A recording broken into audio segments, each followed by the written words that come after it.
देशातील सर्व कर्मचाऱ्यांसाठी आत्ताची मोठी आनंदाची बातमी आहे.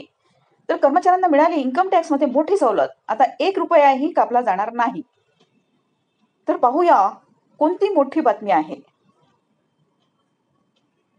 जर तुम्ही पगारदार व्यक्ती असाल आणि इन्कम टॅक्स भरत असाल तर नवीन टॅक्स प्रणाली तुमच्यासाठी फायदेशीर ठरू शकते. नुकतेच संसदेत इन्कम टॅक्स बिल 2025 मंजूर झाले असून हे 1 एप्रिल 2026 पासून लागू होणार. आता या नव्या कायद्यात टॅक्स स्लॅब अधिक सोपे करण्यात आले आहेत आणि सूट वाढवली आहे. यामध्ये 4 लाख रुपयापर्यंतच्या कमाईवर कर लागणार नाही, तर 12 लाख रुपयापर्यंतच्या उत्पन्नावर सूट मिळेल. सरकारच्या म्हणण्यानुसार या नव्या प्रणालीमुळे टॅक्स भरण्याची प्रक्रिया सुलभ होईल आणि लोकांच्या हाती अधिक पैसे राहतील. त्यामुळे नागरिकांना फायदा होईल आणि इन्कम टॅक्सच्या यामध्ये स्पष्टता मिळेल. आता मध्यमवर्गीयांसाठी नवीन कर स्लॅब. नवीन इन्कम टॅक्स बिल 2025 मध्ये सॅलरीड आणि मिडल क्लास करदात्यांसाठी चांगली बातमी आहे.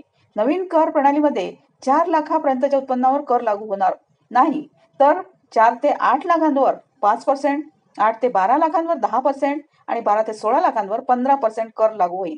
तसेच सेक्शन 87A प्रमाणे 12 लाखापर्यंतच्या उत्पन्नावर 60,000 पर्यंत पूर्ण कर सवलत मिळेल, ज्यात 75,000ची स्टँडर्ड डिडक्शन समाविष्ट केली जाईल.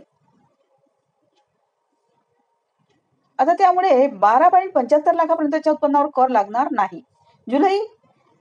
जुने जटिल कर कायदे सोपे करण्यात आले आहेत आणि सेक्शन 819 ची संख्या घटवून 536 केली गेली आहे. टॅक्स इयरची नवी संकल्पना लागू होईल. याशिवाय फेसलेस डिजिटल असेसमेंट, अग्रिम नोटीस आणि TDS रिफंडसाठी जलद प्रक्रिया लागू केली जाईल. हा नवीन कायदा 1 एप्रिल 2026 पासून लागू होईल. सेक्शन 87A अंतर्गत सुधारित कर सवलत. नवीन कर प्रणालीमध्ये सेक्शन 87A अंतर्गत 12 लाख उत्पन्न असलेल्या व्यक्तींना 60 लाख पर्यंत पूर्ण कर सवलत मिळेल. याचा अर्थ असा की 75,000च्या स्टँडर्ड डिडक्शन सोबत 12.75 लाख पर्यंतच्या वेतनावर कोणतेही कर लागणार नाही. यापूर्वी नवीन कर प्रणालीमध्ये ही सवलत 7 लाख पर्यंतच्या उत्पन्नासाठीच उपलब्ध होती, पण आता ती मोठ्या प्रमाणात वाढवण्यात आली आहे. जुन्या कर प्रणालीमध्ये सेक्शन 87A ची सध्याची सीमा 5 लाख असून रिबेट 12,500 पेक्षा कमी असेल आणि तो नियम पूर्वीप्रमाणे लागू राहील. आता शॉर्ट टर्म कॅपिटल गेन सारख्या विशेष उत्पन्नावर ही मर्यादा लागू होणार नाही.